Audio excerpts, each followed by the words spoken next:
Put on some pants at least. You're gonna get some skid marks on the bottom of your chair.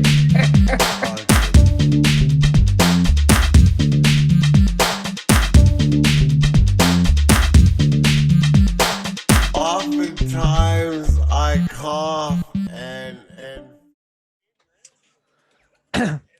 Put your finger halfway in your asshole. clean. Wipe it Wipe clean. it clean. Clean. Wipe it clean. Clean. Finger. Wash it clean. Clean. Finger. Clean. That's a nice little ditty, isn't it? Oh yeah. It was me, so it's you. It's me, so it's you. Okay. Welcome to the Stiff Truth. I am Bob West, and I am here with the ever so handsome and recently back off his recent suspension. Just kidding. Yes. Scott Casanova. Scott, welcome back to, I'd say welcome back to where you are, but I'm not there. You actually left here. But how was your trip? It was really good, dude. Thanks for asking. And it was very ironic, I think, that literally I travel with the family down to Albuquerque, New Mexico, and we are probably, what would you say? Maybe about 10, 15 miles away from each other at that point? Yeah, about and that. I probably felt the furthest away from you I've ever felt. So Ain't it the ironic. truth? Ain't it the truth? Goddamn COVID. But great little trip, man. Obviously the drive there is kind of, it's not that bad. It's about 6 hours or so. But literally, you know how you have a successful vacation? This is kind of how I tested out. I took my shoes off when I got there Monday night. I did not put my shoes back on until I had to go to the grocery store to get some beer, some cranberry sauce, and like chorizo or something like that on Thursday morning. And then I didn't put my shoes back on until I left. So I literally only put my shoes on and laced them up once for 4 days. That's pretty sweet. The rest of it was eating and drinking. Well, that is pretty sweet. What a different type of vacation. Yeah, right. It was nice. But yeah, it was interesting. I literally did not leave my in-laws' house except once to go to Smith's to get that shit, and that was it. And I think everybody was kind of doing that. You guys stayed hunkered down. How was your turkey day? I haven't gone to a store in over 3 weeks. Wow. So yeah, I haven't like left my house in like 3 weeks. And no bullshit either. I mean, I know that's not true. I've left my house. I just haven't gone into a store. Yeah. Well, you walk outside every day. What do you do? No, that wasn't at least a little. Yeah, because I thought weren't you growing some grass? But it's like fucking freezing outside. I was just going to say, so you don't really go outside to do that and take care of the yard anymore. No, I go outside at least to either take a trash or to turn on my Christmas lights. So there's that. It's a work in progress. As of now, I've got 2 deer in my yard, and that's it. It's just deer. I haven't bothered to put the rest of the lights up, but we'll get there. Right. There's still time. Yeah, there's still plenty of time. I have not even put up lights yet. We're just starting to do the interior decorating today. So you're way ahead of the game. Now, what I was going to say is no bullshit. We are loosely associated with what I'm going to bring up, but you've developed a good experience with Instacart. I kind of love it. It's kind of my favorite. It's Now, this is going to be a shameless plug for them and everything, but you were very excited, I believe, when I talked to you. When was it? Was it yesterday when I talked to you and you were telling me about it? Or maybe it was when we talked earlier in the week or something like that? It was probably both days. I've been up on their jock all week.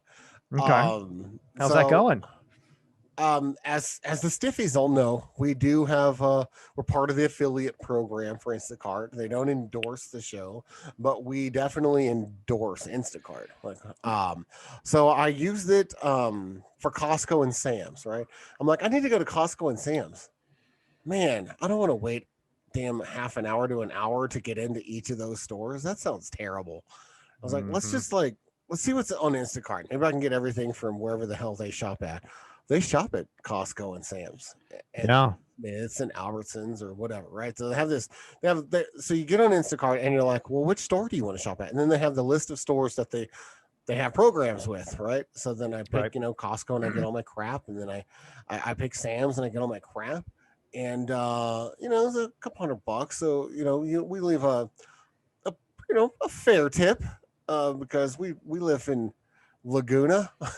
Now, let's unpack that for just a minute there. Sorry to interrupt, but when you say a fair tip, is that a fair tip for a Gentile or a Jewish person? I like to leave them at least 15%. Okay. At least. Okay. That's something that I aim to do, no lower than 15%.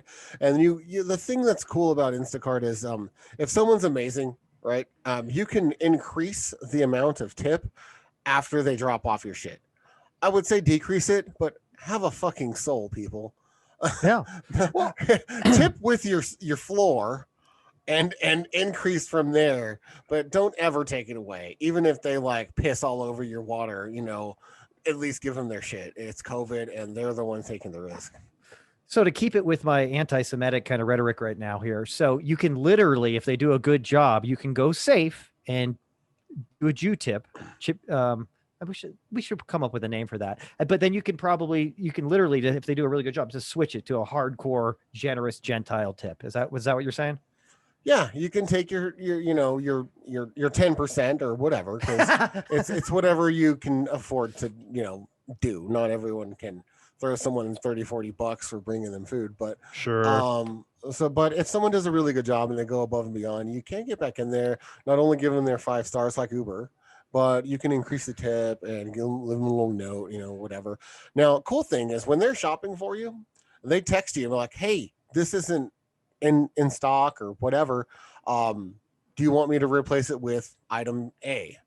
And you can like go back and forth and talk to them live, right? And then they text you, "We're all done shopping. I'm on my way to your house." That's funny. You're like, "Hey, so that's not a stock." You're all, "Yeah, that's fine. Go ahead and add the second dildo. We can definitely find use for it here." So is that a double dildo in that picture? Well, it's Bring it funny over, sweetie. Because of your just exuding over here excitement about Instacart, we had to give it a little go today. Didn't feel like going anywhere today. Had to get a few things from Costco.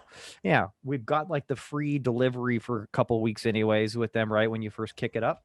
Now I will say, it was kind of, Jamie actually did the ordering, first rodeo here, but she did note like, "Hey, we want some strawberries. Make sure that you check the strawberries, blah blah blah." There's obviously they're not moldy or bad. Yeah, there's obviously.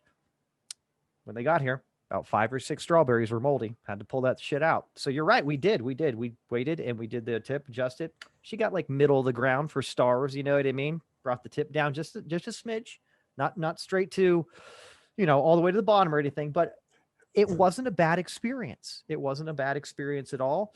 I will tell you this though. I'm a little nervous about letting go of the wheel when it comes to how well I bargain shop. That's all I can say. That's the only thing I'm nervous about. And you had mentioned too when we were talking about Instagram, amazingly convenient, amazing service. Instacart. Oh, Instagram's an amazing service too, but we're talking Instacart here. Whatever. That's how hip I am with the times. whatever. But yeah, Instacart. It's not a poor man's game. It is a rich man's game. No, it's really not. And now I will say this. Yesterday, or was it yesterday? I think it was 2 days ago. Anyway, a couple days ago, we ordered from Instacart and we get the rest of our shit, and they bring it all over or whatever. But in between the time we ordered it and the time he brought it, I was on like my 5th whiskey. So nice. It's amazing to get your shopping done while continuing to drink. That's a pretty amazing feat. But yeah, they just drop it off at the door. So, and it's not even that shameless of a plug. I think it's a great service. I'm happy that the Stiff Truth is part of the affiliate program for them. And I'll go ahead and throw a link down there to get you guys. I think it's free shipping on your first order over $35, if I remember right.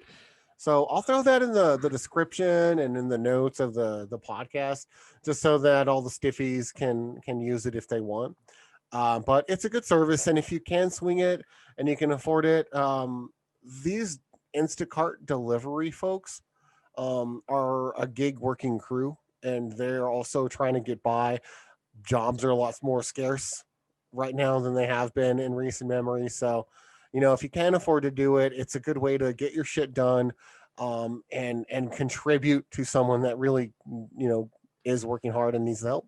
But that is a great point, Bob, too. You know, everybody's talking about, and it was Small Business Saturday on Saturday, right? Mhm. As we go through like this little cycle of Black Friday, Cyber Monday, that kind of stuff. But if you want to help local small businesses, how much more micro can you get to that than the individual itself, right? That's basically, again, you know, out there hustling as much as they can right now to get shit done and put food on the table. So yeah, no, that's something where I agree 100%. No, good stuff. Can't complain at all. I will say this, we'll probably use it for a little while. And then when things get a little bit more back to, we'll go ahead and throw the air quotes up with normal. I'm back to bargain shopping, baby. That's my thing. I like to come home and show everybody with pride too, with overwhelming pride. That look at the percentage I saved off of retail because I bargain shopped and had coupons.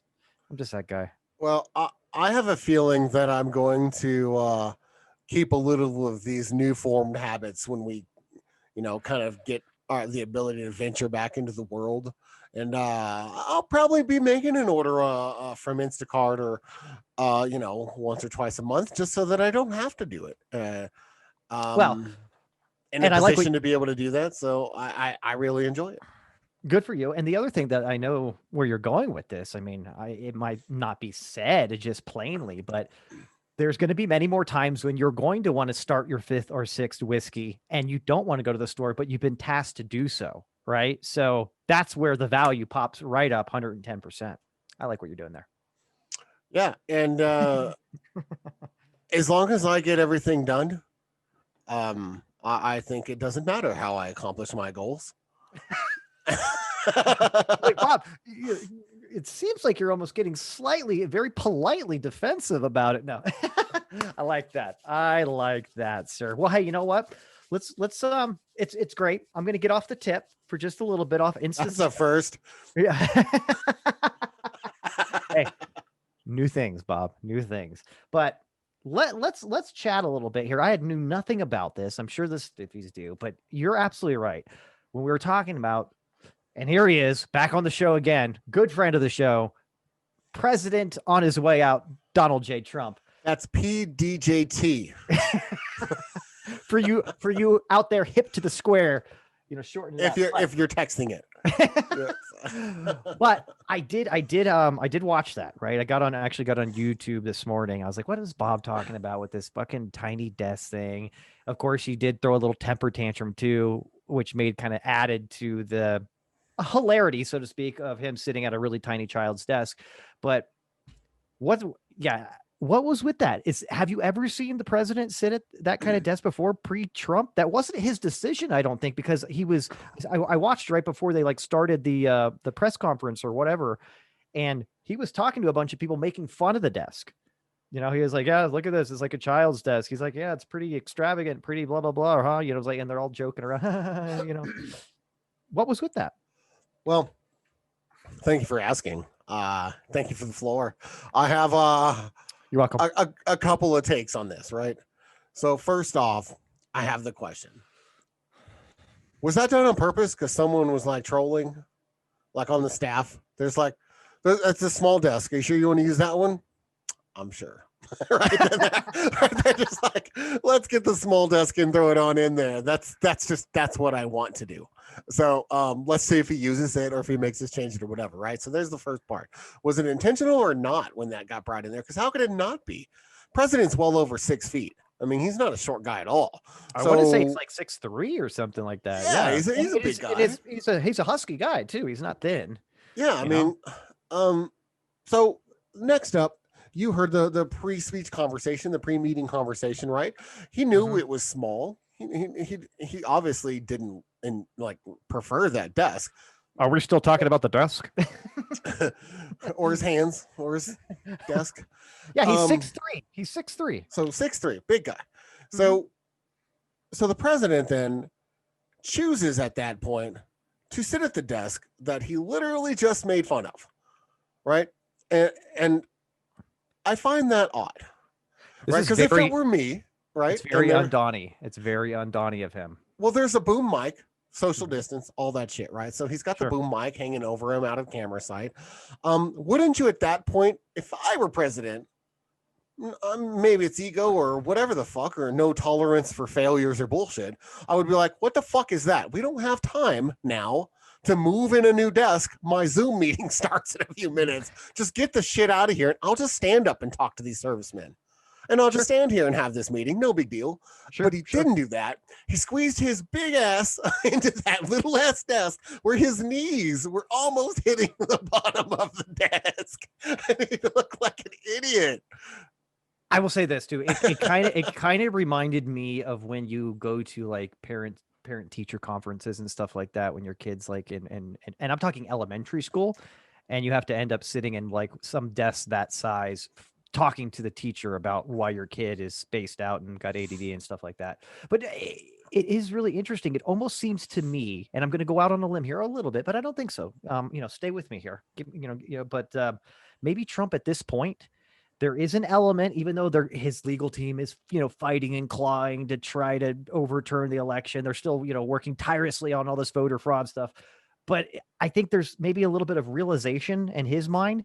And now he's kind of just reverting, meaning that he's not going to have a second term. I think that's finally sinking into the point where when he sees the tiny desk, he's like, you know what? Fuck it. People are going to tune in. This is going to go viral. Fuck this job. Right. Yeah, exactly. He's like, I'll sit at this little fucking retarded child's desk. Why not? Let's do it. And like, dude, even the seal of the president is just as wide or wider than the desk itself that's on the front of the desk. It was very comical in that sense. You're like, come on, who did this? Who's fucking around backstage kind of deal? But maybe it's like, you know what? It's going to be funny. People are going to laugh about it. It's going to go viral. And I just don't give a shit anymore, but he's like, you know what? Let's leave it here because I will be the center of attention once more. I will be the talk of the town for another week because this is going around and people are making fun of it. Maybe he's there now. It's very odd, dude. I mean, at the very least, he should have just had them take the desk away and just kick it in the chair and just kick back and, shoot the shit like casual guy next door, whatever. But I like that. Maybe bring the tie down a couple of notches. Yeah, just like, do the top button, loosen up the tie, just kind of kick back with your legs open, all kick back like a G, You just, oh yeah. So guys, appreciate your service. Our country owes you a debt of gratitude. Maybe give him a little bit of the Sharon Stone Basic Instinct stuff, cross his legs the other way, have a little hole in his crotch. You know what I mean? Give him a little show. You're right, though. Maybe he is at the point of, fuck this job. I already put in like my 8 weeks notice. I'm fucking out of here. Now he's short timing. Yeah. Well, because I kind of think, because both you and I, we're thinking here, the psychology of Donnie, right? Very narcissistic, very egotistical. That's a dark, cobwebby place. Yes, it is. But damn well, or maybe we don't know damn well, but I would like to assume that when he was thinking, okay, I'm going to be the president for the next 4 years, or let's rewind this 2 years ago and they brought that desk out, he would pull a Donald Trump and be like, get that fucking piece of that, that little tiny desk out of here and give me a man's desk. I'm the fucking president of the United States. Even be like 20 minutes late to his own scheduled event. Right. Yeah. Yeah. I could see that. Yeah, I could say, and then people would go, they would be in an outcry about how, they made, his staff get another desk and there was nothing wrong with this other desk or something, ridiculous, of course. And, like, he's such an asshole. Are you talking about the bleeding heart liberals? That'd be them. It's like some people. And you have to add that to my. I know those text. People you're referring to. It's pretty pointed. Yeah. But anybody that has been trying and successfully, pointing out things that Trump does that they don't like. But yeah, very interesting. Now, again, I'm sure did you watch this whole scene with him arguing with the reporter? Yeah, that was the one thing that you don't want to do from a tiny desk. Is to have an obvious hit on your ego to where you lash out at people from your tiny desk. Listen to me. Don't you talk to me like that. You're a lightweight. Don't you ever talk to me like that. I'm the president. You don't ever talk to the president that way, God damn it. And somebody bring me my soup. It's like, yeah, he was, he seemed like he should have been throwing like spoons around and spitting shit out of his mouth and wearing a bib or something like that. That little desk. It was funny, but yeah, that little outrage there, that was Donnie. That's the Donnie we know and love. the one that freaks out. I wouldn't be surprised if the reporter on the other side was handicapped or something like that too, and making fun of him that way. But yeah, apparently too, and I don't know this gentleman. Apparently, the reporter that he picked on is supposed to be one of the most mild-mannered, even-keeled, polite reporters in the business. Like, first of all, like, what are you doing in the reporting world if you're that guy? Get out of there. Go be a priest or something. Wait, never mind. Don't do that. But, I don't know. I get it. And it's not like he asked the question in a dick way or he was being an asshole. And I think even the way he framed the question was as polite as he could lay it out there for him as to soften the landing on the question a little bit. But yeah, I was just going to say, he was grabbing that football and pushing on it on each side before he sat it down for, Trump to kick it. He was really trying to soften things up. Yeah, I think so too. And he got offended. Not at the guy. He got offended at the situation. He got offended because for the first time in his life, he's not able to litigate and throw money at something he got himself into and get out of it. And he doesn't know how to handle it. And he's lashing out irrationally. Well, he does know how to handle it. He's going to bitch and moan about it and complain because this is what happens to somebody that's had the silver spoon. And like you just said, has been able to get his way with money and power his entire life. And now, he's not going to be able to pay his way back into the presidency. So he's throwing a fit like a little kid. So I have a theory that I told Jess, I think it was yesterday. I'm old, so I can't remember my days during COVID. It's all the same. So I told her. Just say recently. It's been recently. That way I sound like I know what's going on. But I don't. One of these days recently when I was drunk. Yeah. Just kidding. But I used Instacart. Wait, what? So I told her, I was like, do you think he's like upset? Because he was assured that if we get rid of some of these sorting ballots, get rid of some of the staff at the mail place and muck up some of these votes, we'll shave off some of the mail-in votes that way. And then we'll be able to litigate some of these mail-in votes in some of these key states. And we'll get you there regardless of what happens. I guarantee you're going to win. And his team was like filling him up with all that. But then when all of it happened, the numbers were just too great to overcome. And he's like, now what the fuck? I was told that this was going to be a for sure deal. So it's like, I already tampered with the shit enough that I deserve to win. How could you out cheat my cheat? There must be something crazy going on. That's my theory. Cheat a cheater, baby. That's my theory. It kind of makes sense. It kind of makes sense. And honestly, it's hard for me, because I like to flip around or whatever, but it's hard for me to land on Fox recently because they're not letting it go either. You know what I mean? They're just not letting this recount thing and the voter fraud, especially Hannity, because he's like his butt buddy. But it is interesting. Like everybody else, which makes sense. They're partisan the other way. They want to just move on. Okay, look, things are done. Let's move on. Let's talk about new things. And they're stuck. Which is ironic to me because the people that were screaming "not my president" in 2016, Fox was the ones, and their narrative was like, hey, he's the president, rightfully chosen. Nobody thought he could do it. He proved everybody wrong. This is what people want. They want a maverick. They want a non-politician, blah, blah, blah, blah, blah. And now they're the same ones now on the other end of the table that can't let this go. Well, that's irony, nature, right? I mean, you know what I mean? That's kind of how it always is. Your team's not winning. In 2016, it was the Republicans saying, we just need to let the election go and come together, right? And now it's the other way around. And now the Democrats are like, all right, the election's over. We won this time, so let's come together. And fuck you, it was fraud. And in the end, we're a nation of recency bias.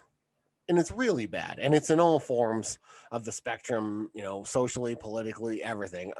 It's always the most recent thing is the thing that, quote, always happens, right? Mm-hmm. And it's not. Up until, 2016, even then it happened not as well as in the past, but there's always been that moment to where, all right, this election's over. Fuck me, I lost. It sucks to lose something this public. It's like the losing quarterback of a Super Bowl. It's fucking Matt Ryan. Trump is Matt Ryan, right? So, I mean, he was up big and then he lost at the end. Right? I don't know if you can compare anything to that that loss. But yeah, no, I feel what you're saying. I follow. So it really is. There's always that point where the bigger person comes up at the end, the mature adult that everyone wants to look up for, because obviously they're a viable candidate to run America, right? So they should be a pretty upstanding person of the highest caliber. So at that point, they'd come on, and in the past, everyone has done it, saying, guys, all right, the campaign was gritty. It was nasty. There's a lot of mudslinging going on, but it's time to put that away. The election's over. It's time to move forward. In the end, they're my opponent, not my enemy. Let's move on, and let's show this person the respect that they need. Let's get this country going to the right. Now it's time to get to work. The election's over. But that's what you're not seeing right now. And then and it's just the divisiveness and the loyalty of the Trump base. It's really causing problems right now. I mean, if he could just do that, his legacy would be the graciousness of the fierce Trump leaving office and the benefit of the country and how he was really trying to bring, but that's not how it's going to be. And that's sad. Once again, another opportunity for Trump to get a win that he just can't see that's there, and he just can't make the right decision, and he just can't do it. It's the same attitude that lost him the fucking election over and over and over again, long before people started voting. I agree. I mean, this is just who he is. I don't know why we're surprised at all. And it's not going to be, we're not going to get over this until it is like legally and officially, governmentally taken care of one way or the other. And we all know what's going to happen. He's going to have to get out of the White House. I am interested to see if he does like hunker down and start like almost like a dramatic movie. No, I'm not leaving. No. Calling the Secret Service, calling the FBI, calling the CIA. We got to pull Trump out of office.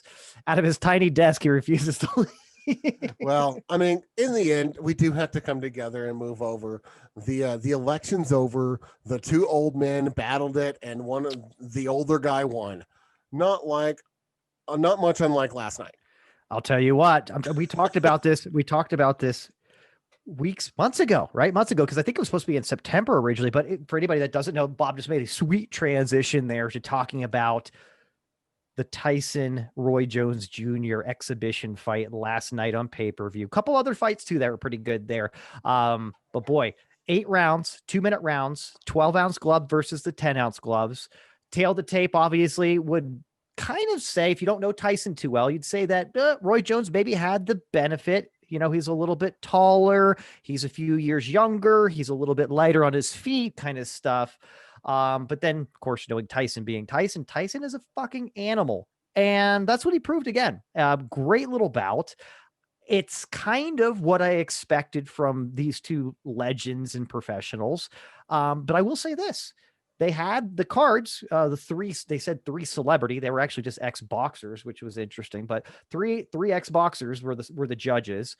They had them scored after everything weighed in at a draw, which I think is fair. I think is nice too. You know what I mean? For these guys, it's not like anybody knocked the other guy out or anything like that. But if I'm watching it as a judge, Tyson won that thing. If there had been 2 more rounds, Roy Jones is getting knocked out. Yeah. Because I don't think he would have the energy. He was out of shape. I mean, he was out of shape bad. And we know that 50-year-old guys are always out of shape. Now, fucking Mike Tyson, that dude was not out of shape. I mean, yes, he was not in heavyweight championship boxing title fight, shape. But he was definitely beat the shit out of a 52-year-old Roy Jones shape. Yes. I mean, he looked great. And Roy Jones was probably gassed around the 3rd or 4th round. He started grabbing the arm and holding him because he knew if he didn't, he was going to get caught with an uppercut when Tyson was going to come inside, and it was going to be lights out. Now, Tyson won the fight. I think there was probably 2 rounds that technically Roy Jones got the better of him with punches thrown, punches landed. It was kind of a draw with aggressiveness. So I think Jones won a couple of rounds, but it wasn't like it was a blowout fight. Tyson didn't annihilate Jones. Jones is crafty. Jones is hard to hit. But I think it came down to just Tyson was in such good shape, and he stunned Roy Jones a couple of times. Once he stunned him with a body blow. That was brutal.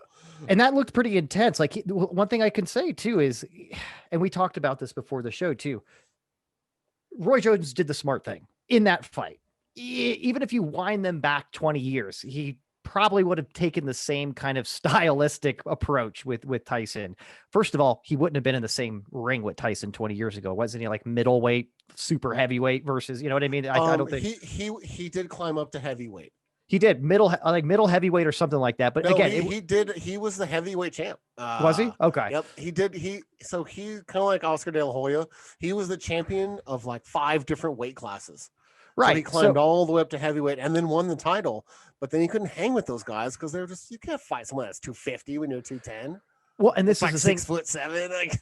Right. And my point is like for them to actually have what, I was like, well, this would have been a lot different in their heyday and their peak. I was like, yeah, you would literally have this very fine moment in time when this fight would even make sense back in their heyday. You know what I mean? Because there'd be a lot of time where he was way too light for him, way too light for Tyson. Tyson, by the time he was a heavyweight, maybe Tyson's already biting people's ears off and shit like that. So, it would be a tough little thing. No, it's absolutely. Roy was a heavyweight in like 2002. Mm-hmm. And Tyson had already was about to retire at that point. Yeah. So Tyson, I think it was 15 years since his last match or something like that. Or anything. And he'd already was not the same Tyson. He was losing fights. I mean, so he wasn't Iron Mike as we know him for sure. No. And then in 96 or something, when you didn't want to face Tyson, Roy Jones is a middleweight.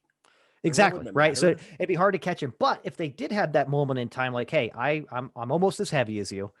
Let's do this. Right. We're both young or whatever. I still, and here, maybe I take that back a little. He would still be hugging a lot, but Roy Jones was a shitload faster on his feet, and he was a dancer. He has a very unorthodox boxing style. That's one of the things he's very famous for, is being able to do things and do punches that trainers would say you shouldn't do it that way, that kind of stuff. But that also would catch people off guard because he'd be in a position. He's like, oh, he's not about to punch you with the right hand. And then he would, so he had this really kind of interesting style and being able to really, for lack of a better term, bob and weave and juke people and really make them miss or whatever, and cause them to do something overreaching or what have you and leave themselves wide open.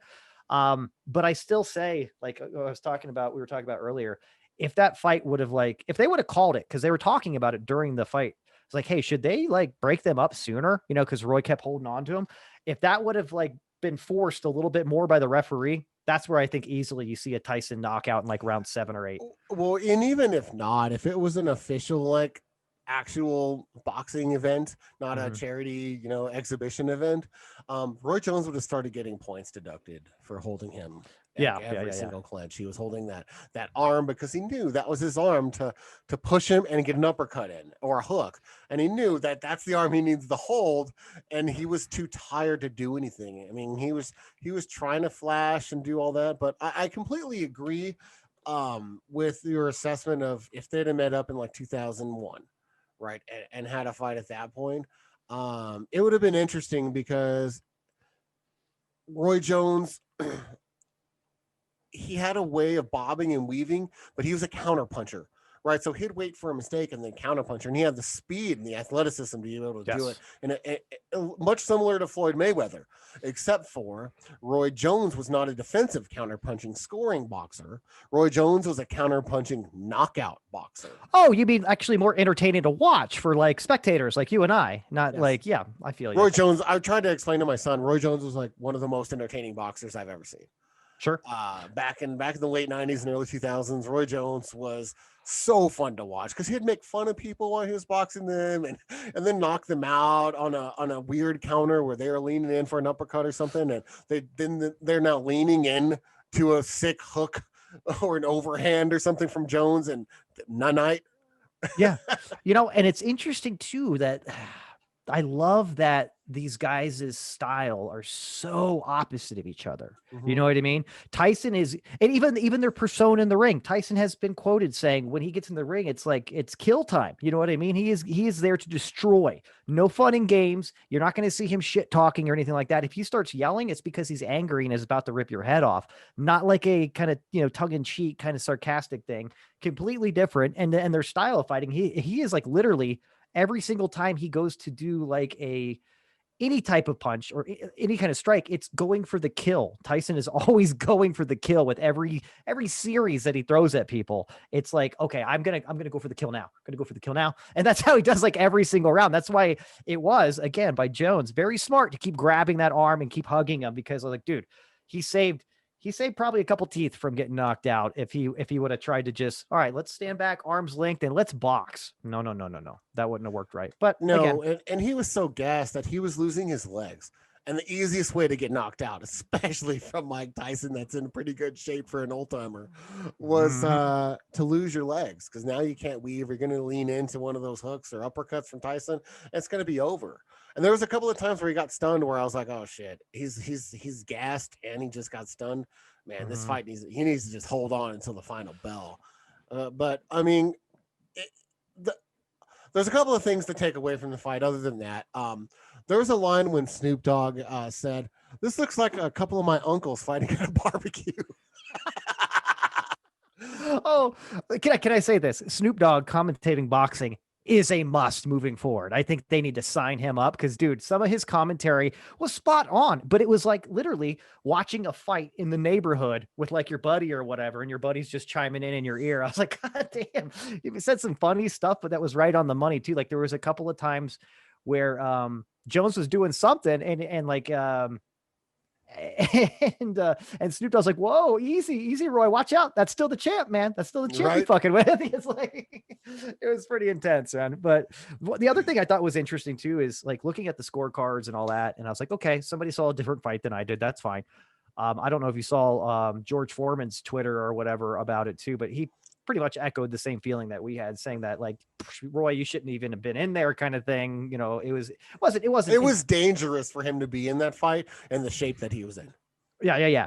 I think if he would have, and I'm not saying he didn't take it seriously, maybe the guy is just not as healthy as Tyson. He might have just taken it as an exhibition bout. And yeah, Tyson did not. And Tyson's like, I'm gonna kill this motherfucker, you know. But yeah, so interesting, but it was fun, man. I had a smile on my face watching it. It was only 16 minutes if you really, boil it down to how long the fight was. So it was a quick fight, fun to watch, great commentating. I say they need another one. Let's get Foreman out at like, what is he, like 65, 70 now, and have him fight somebody equally his age, Sugar Ray Leonard or something like that. I'll talk about a different weight class, right? Well, Mike said that this is his new life. He trains, he stays in good shape. He specifically said, "You'll never see the 300-pound coked out Mike Tyson again." It's like, oh, that's too bad, because that's like the Mike Tyson that like cameoed in the Hangover movie, huh? That's the Mike Tyson we were looking at there. I don't remember how big he was in that. But he did say that he's up for more over 50 fights. So he's obviously looking for some other, old timers. I saw that Evander was training, but looking at the way that Tyson looked and the way that I've seen Evander training, please don't fight Mike Tyson, Evander. Yeah, especially, I mean, and I know he's very professional now, Tyson. He even like gave Roy a little hug in the ring when he accidentally gave him a hook after the bell rang for one of the rounds. Yeah. And I was like, ooh, that's a mature Tyson. I started laughing my ass off. And yeah, it only took him to 54 to get a little bit of maturity. But yeah, that would be interesting. But I think there's inherently bad blood within Tyson about Holyfield, just because, let's face it, and not Holyfield. Holyfield didn't do anything besides kick his ass twice. But I'm sure that hurts Tyson deep down inside, the way he's like a through and through fighter. You know what I mean? So if he actually did accept it and like Holyfield slipped up, I don't see Tyson like not holding back or something like that. I see him. I see him just going for the kill. No, going for the kill. Him. Yeah, finish him. He would. He literally, I think Tyson literally hears Shang Tsung in the back of his head every time he's in a match. The fight begins, and he's like, "It has begun." Yeah. So another takeaway from the fight was Jake Paul's got a little something. You can tell he's been training like a boxer for quite some time, because he's got his ass handed to him by KSI. I don't remember. Like a YouTube star in Britain. They had a fight. They made a lot of money because they live stream it and charged like $10 a head, and they made millions of dollars. But since then, you could tell he's been training. He's beefy. He got big. Technically, he's patient. He looked almost like a real boxer. he's got a ways to go, but I mean, if he wants to stay at it, he's young enough to where he could probably refine that skill and have a career if he picks his fights carefully, gets the right training staff, and lets his skill set mature. Right. I don't know if you caught the fight between Nate Robinson. If you remember, Nate Robinson was the NBA player for like 10 years, 3-time winner of the dunk contest. At like 6'1", the amazing athlete. Was talking shit about this fight, right? And Jake Paul only landed 8 punches from the scorecard, but Nate Robinson had like 3 or 4 knockdowns. So 3 or 4 of those punches knocked him down, and then the last punch knocked him out cold. He fell over like a sack of potatoes. Like I thought they might have to like bring the cart out. Hope Nate Robinson's okay after all that, because that didn't look pretty. But the takeaway was Jake Paul's got some skills, guy. He got some skills. After the fight, he called out Conor McGregor. Not that many skills, guy. You don't have that many skills. You shouldn't be calling out Conor McGregor. I know you got like 10 or 15, 20 pounds on him, but I think that dude's going to fuck you up. But now, was he calling him out to do a boxing match like he did with Mayweather? He wants a boxing match with him. Well, I say Mayweather just kills him there. I don't care. I saw an interview with Mike Tyson was doing a podcast with someone. I think it was on his podcast, but he was talking about Conor McGregor, and he's just like, I just want you guys to take this all into absorb all this information. He said Conor McGregor went 10 rounds with the best boxer of the last 100 years. So just so you know, he's like, well, Conor McGregor is like, stop. Conor McGregor went 10 rounds with the best boxer of the last 100 years. He doesn't have any training hardly at all formally or years of experience, but he was able to sustain an effort for 10 rounds against someone that had a lifetime of experience and arguably one of the best boxers of all time. Yeah, 100%. And that's absolutely correct. So Jake Paul calling out Conor McGregor, first off, I don't think Conor McGregor takes that fight because Jake Paul's not a big enough draw. Conor McGregor likes to fight for $30-40 million these days. Don't we all? I'd fight Conor McGregor for $30 million too. Yeah, I'd let him kick my ass. 30-40 million. That pays my hospital bills and leaves me a little chunk of chain. I'm cool with that. I'd fight him for $1 million. Seriously. Right. You're like $500? No. At least a few grand. I do need to pay my hospital bills. So I just thought that was interesting, but I mean, he did look pretty good. And I think that overall Jake Paul, yes, the YouTubing Jake Paul, got skill, and he might have a boxing future if he plays his cards right and trains right. Well, we'll see what happens. I hope Conor. I haven't heard from that guy in a little while. To be honest with you. He's fighting in a UFC event coming up. Is he? Cool. Yep. Cool. Yeah. I guess there was just so much more press about the Mayweather fight. You know what I mean? That was everywhere for a long time. Which again, it was exciting. It was fun. It was a good time. It was a good fight, and it was a standard issue Mayweather fight. We're gonna go the distance, and I'm gonna outscore you. That's Mayweather. That's how he does it. This is not for you guys watching at home. All right, this is for me. This is for me and my millions and my scorecards. Yes, exactly. That's how he does business. Interesting. Well, I don't know about you, Bob, but I'm kind of thinking.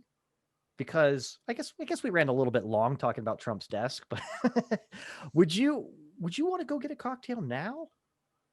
Yeah, we could do that. I mean, I'm always down for a cocktail.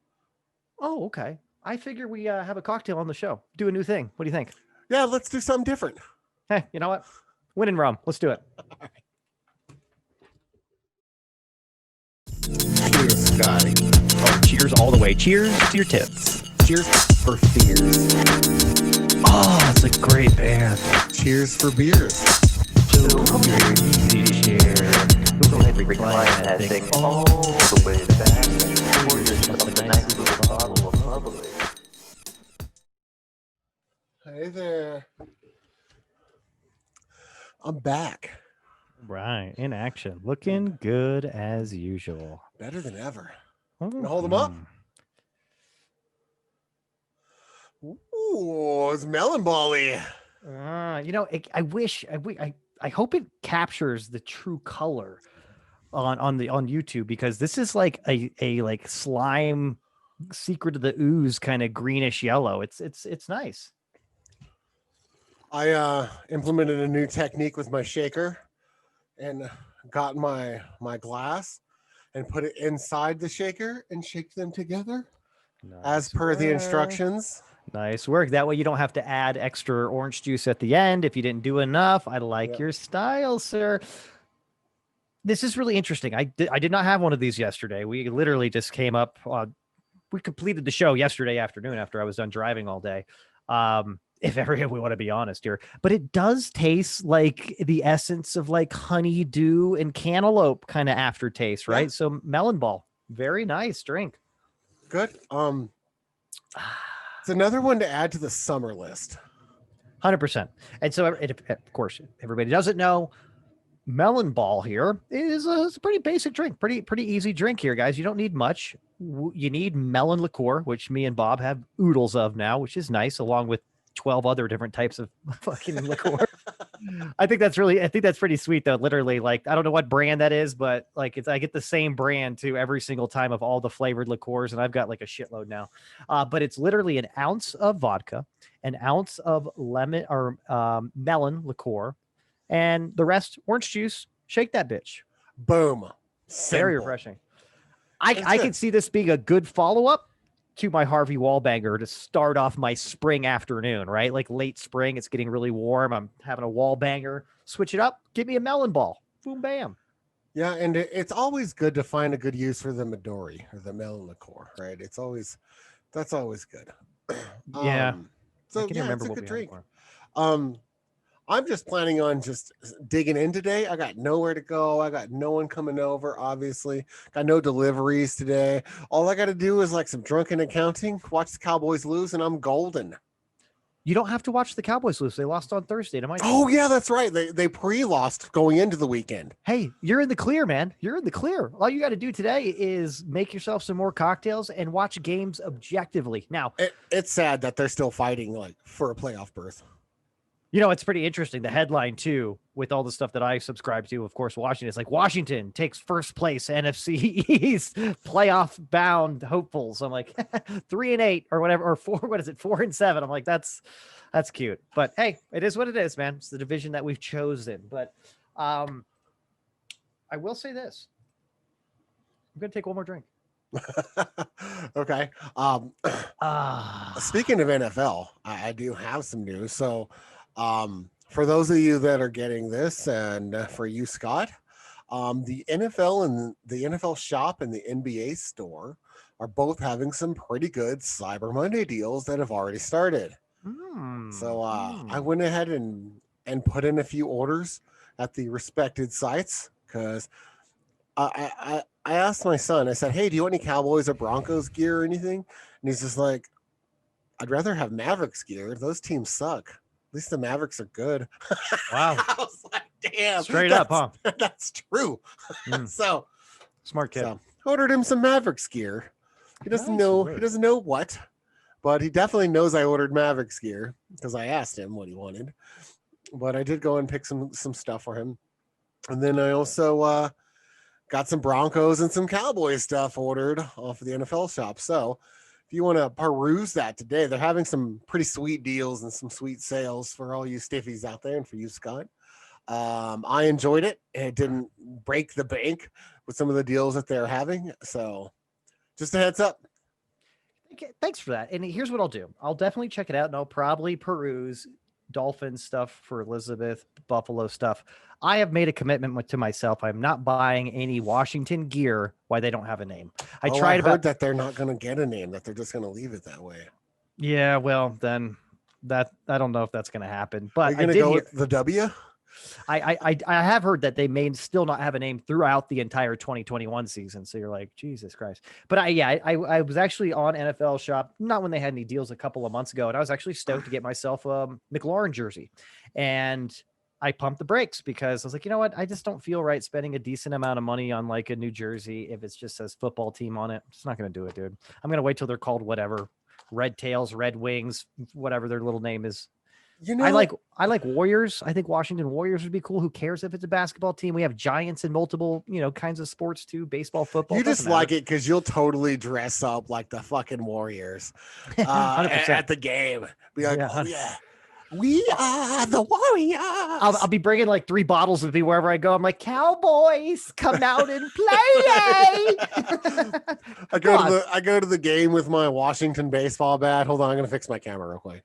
Oh, I go to the game with my Washington baseball bat just to scare people with my my leather jackets. That didn't fix it. Huh, interesting. I'm like super blurry here. You want to try it? You want to try again?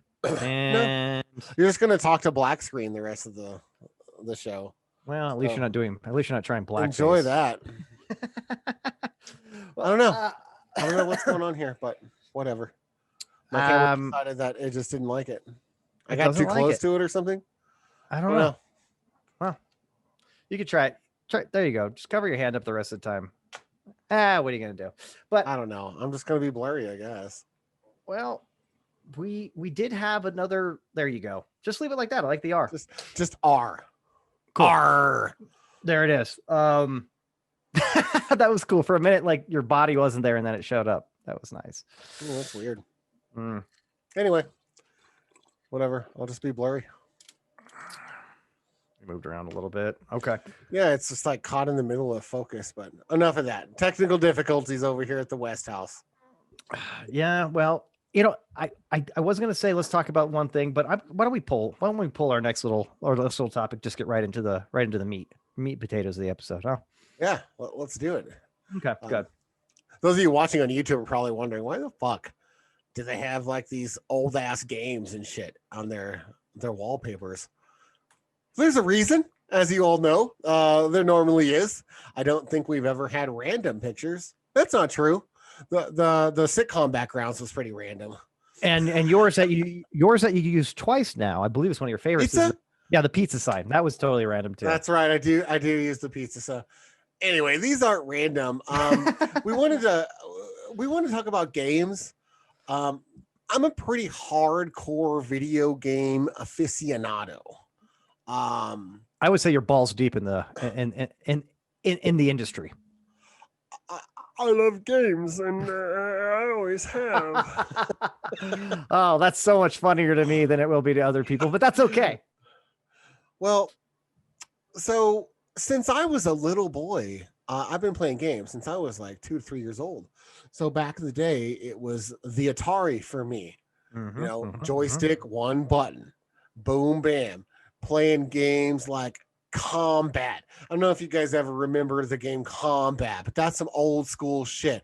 There's like a tank game on there where it was just like a square with a point coming out, which was obviously the tank cannon, and you would shoot bullets that would go through the screen several times, bottom to top, bottom to top, bottom to top, until it hits something. So then you shoot, and then you have another opponent or the computer on the other side that you're trying to shoot.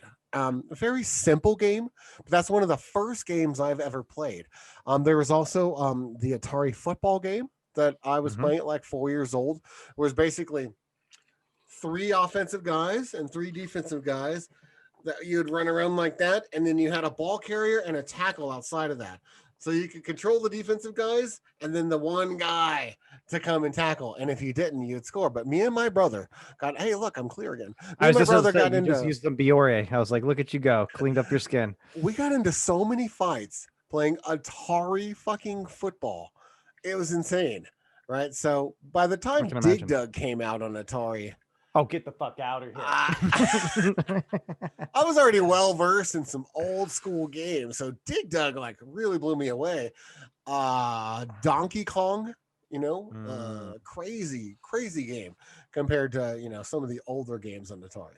But anyway, that was my first introduction. I've been playing games since before I could read. That's what I've got to echo the same thing. And thanks for, wouldn't that be funny? Wouldn't that be so funny, dude, if you were literally like, how they do in new classes or whatever, especially if it's like a communication class or something like that. It's like, all right, everybody, let's go around the room and, say who you are, where you're from, a little bit of background. And you just did that.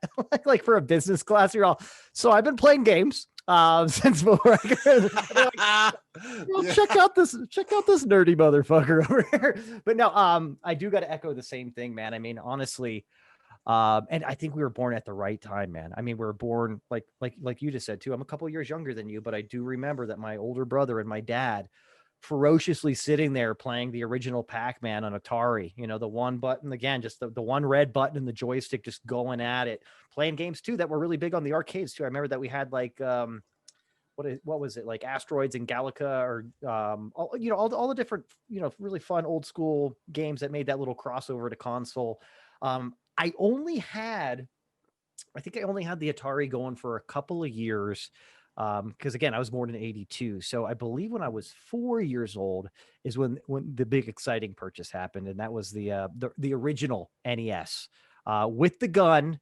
And the game that came with it, as you well know, I'm sure, is Mario 1 and Duck Hunt on the same Oh yeah. toggle, right? You could toggle. And honestly, Duck Hunt was just as fun as Mario 1. And don't get me wrong, as Mario 2 and Mario 3 is probably the best game on NES. I'll say that right now. But Duck Hunt was super fun. And man, that was probably, I literally spent more time in front of that system from ages like 4 to about, I'll say 7, because when I was 7 is when my dad got me and my brother a Genesis for Christmas in 1989. Big deal there. But dude, yeah, literally I spent more time in front of the game with my little friends playing Nintendo and Sega Genesis than I did with my family, or time just not playing games. It was interesting. That's how much games I played. That was how intense the gaming was, especially in the youth. I have to imagine that. Now, let me ask you this here real quick, because we're getting into it a little more here. We'll cross over. We'll talk about different types of games. But if you think about your childhood here, maybe you stick with Atari, maybe you jump to NES, maybe you're with Super Nintendo. I don't know. I mean, there's a lot of great games that are marquee for certain systems. What would you say you played the most in your youth on a whole, that you're like, hey, you know what? When I was a kid, this was my game. This was my shit. I logged 1,000 hours on this bitch. It was awesome. What's yours? That's a good one. Well, there's probably two that stand out the most for me.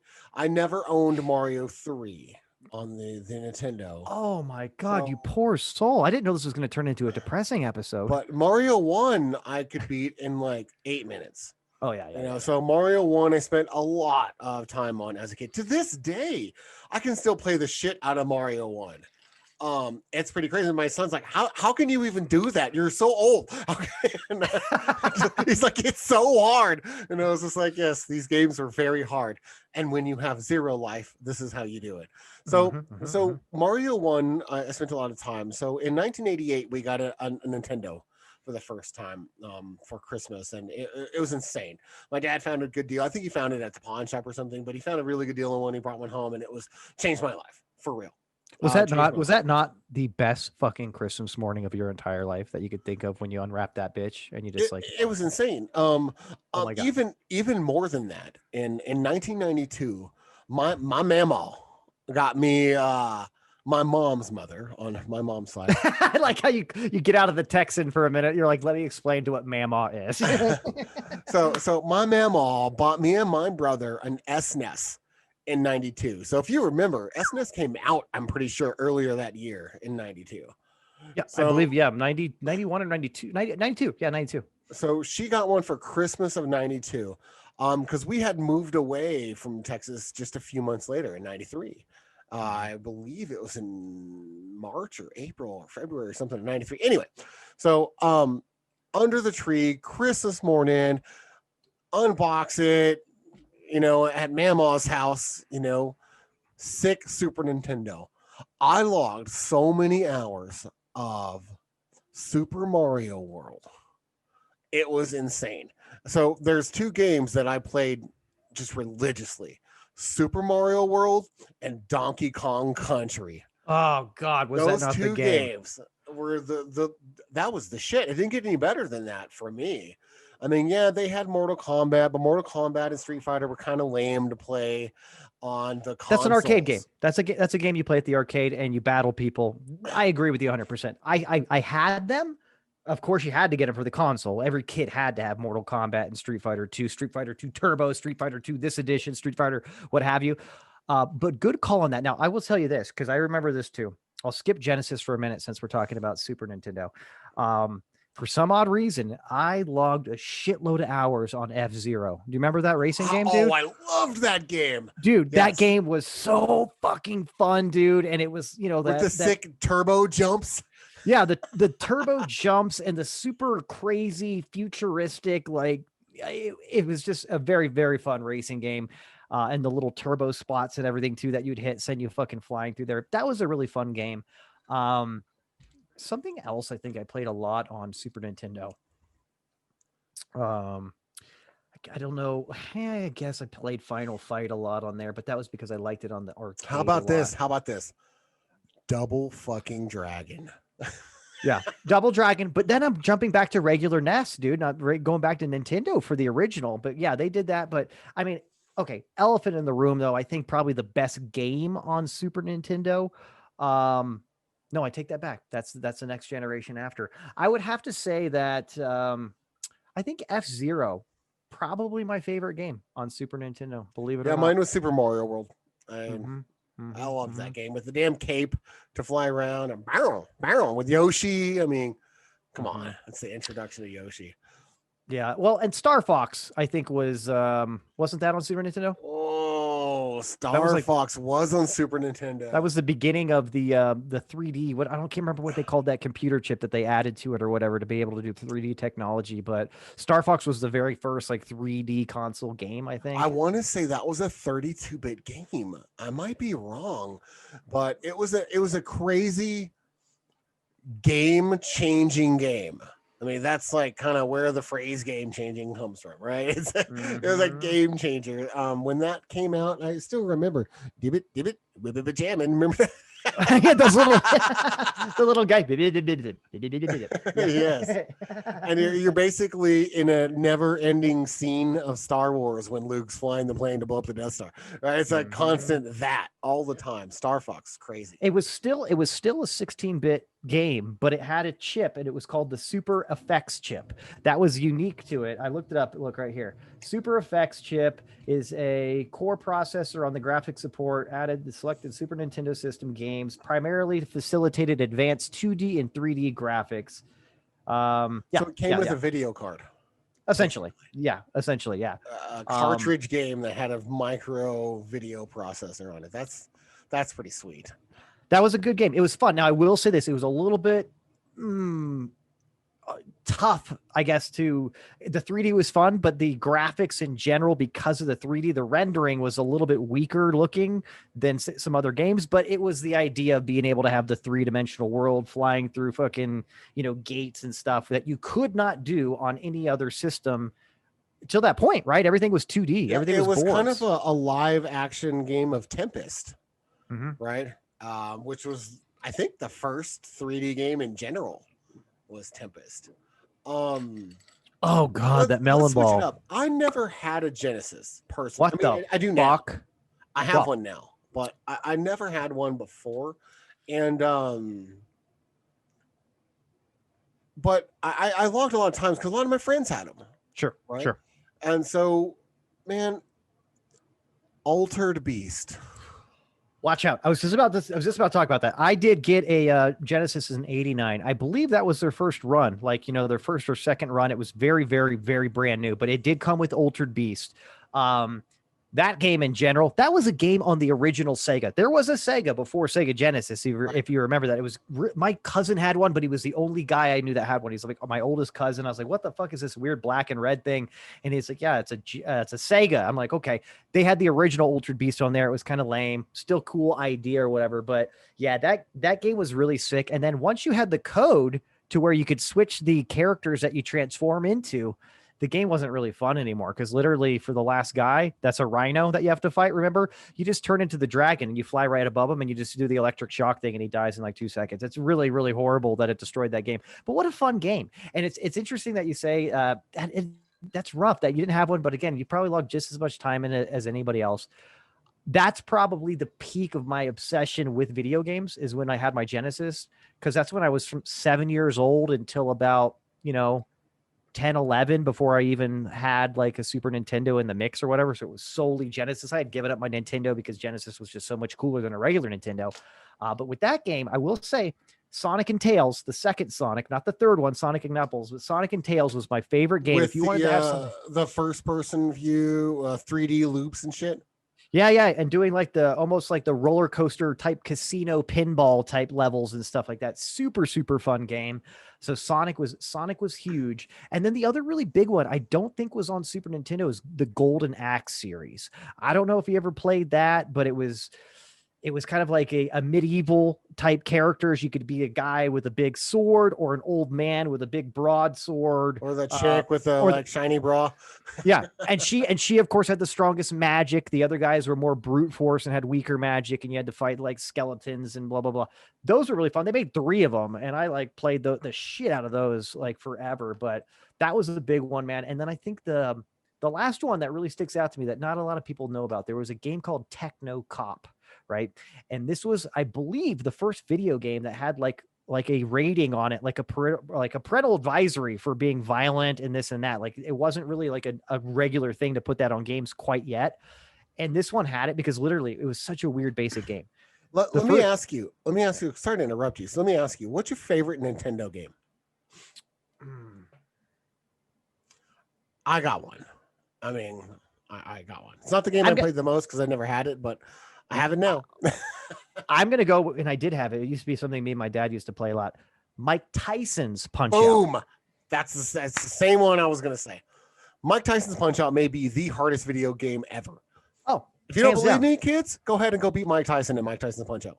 Yeah, no, hands down. That was the most fun game. Me and my dad used to go round and round with it forever. I did get to fight Tyson once, but he beat the shit out of me, and it's senseless. It was when tough. COVID's over, we'll throw down. I like that. I have it. I have Mike Tyson's Punch-Out for Nintendo, and I have Super Punch-Out for Super Nintendo. Oh, that's fun too. That's a good revamp right there. I do like that one. So, favorite Genesis game? Favorite Genesis game?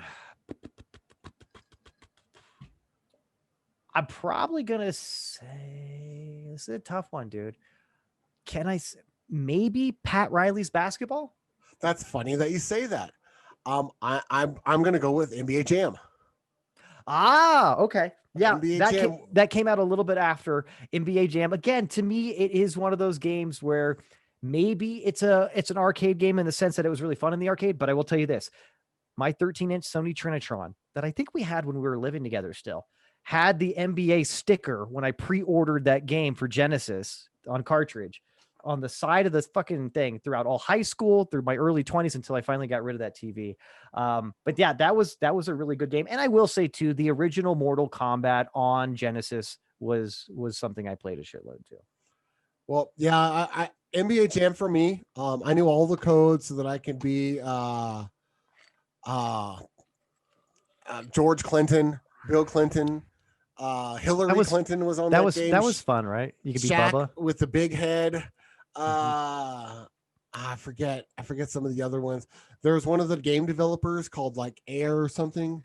But anyway, NBA Jam is probably the game that I logged the most time for on the Genesis. Loved that game up until I was like 14. I just loved that game. So moving on, Nintendo 64. Hold on, I was just going to tell you that Techno Cop game before I lose it or whatever on Genesis. It was a game where you traveled around in a car for a while and you tried to like stay on the road with people trying to get you off the roads, oil slicks, all that stuff. And then you'd go into a crack house and you'd literally either capture or kill a convict and bring him back. And the reason why it was like NC-17, whatever had a rating, is because you could shoot little kids that were jump roping and they'd turn them into a pool of blood. That's all I wanted to say about that. Did you ever play Robocop? I don't know if I did, to be honest. Like there was a lot of games. Like there was even like a Total Recall game, and there was like a Robocop game, and there was a Punisher game for like regular Nintendo. They never lived up. You know what I mean? The actual gaming quality. To this day, movie games usually suck. Yeah, it's true. But Robocop was a pretty fun game. So I know we're kind of like looking at the history of games. History of games, I wasn't around for the history of games. I mean, yeah, obviously we all know that it started with like whatever, I forget, the space game and Pong were like the two. Space Invaders was Right. the first one in the 70s that had a lot of competitions. It was huge in the Asian culture too. And then Pong. And then you started getting into console stuff, right? So, I mean, And that's my basically neighbor had where a Commodore we're at. 64, and we played Moon Patrol on that, which was it was similar to what was it, Missile Attack? What was the game where the missiles come down and you have to like fire like these things that explode to stop the missiles? Or like Something- all of the world ends?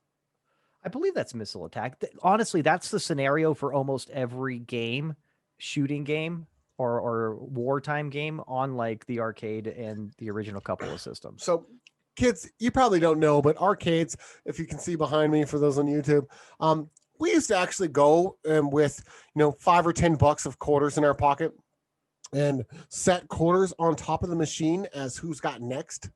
So you would stand in line waiting, especially when Mortal Kombat came out.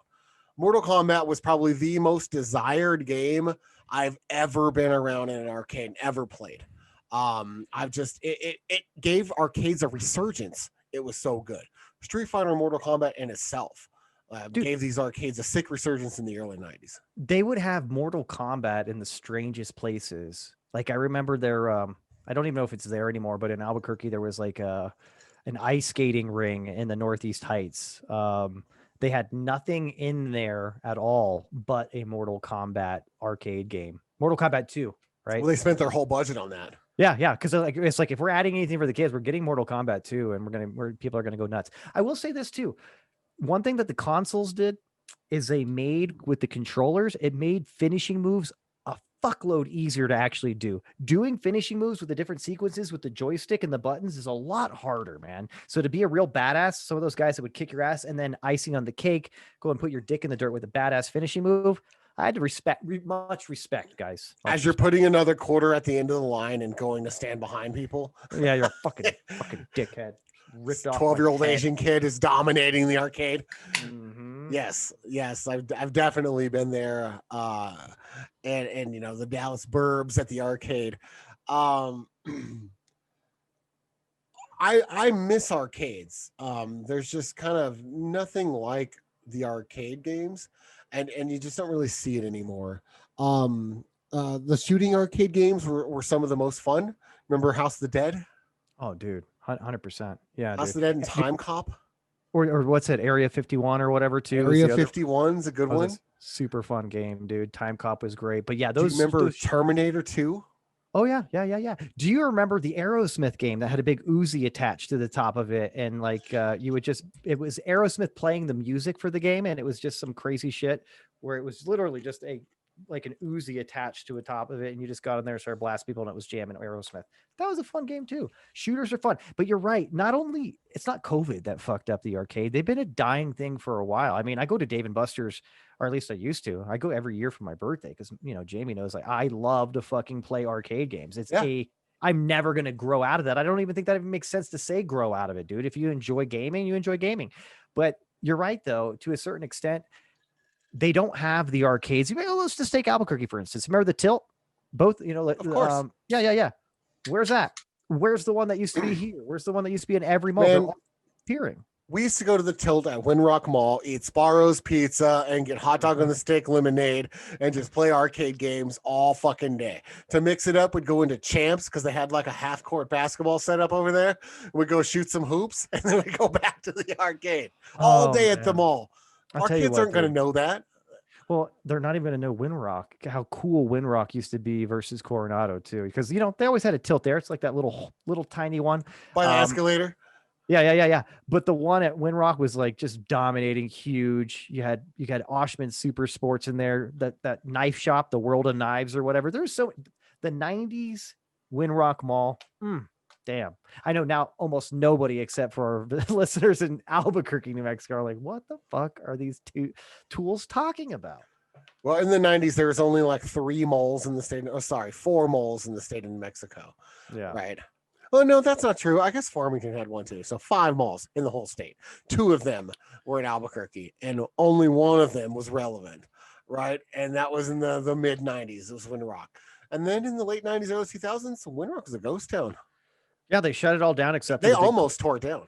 yeah. What they have, like, I think J.C. Penney's and Dillard's, or just like the big department stores stayed open, and like even Barnes and Nobles eventually shut down. Anyways, what we're trying to say, getting back to video games, because now we're just going down memory lane of the coolest mall in Albuquerque in the mid '90s, is the arcade is a little bit dying now. But you were saying, which I agree 100%. I don't think there's been a resurgence beyond like Mortal Kombat and Street Fighter until Tekken. I think Tekken kind of brought it back, honestly, because that was a really fun game for PlayStation 1, but I saw a lot of people gaming at the arcades again, just waiting to get on the Tekken 2, Tekken 3.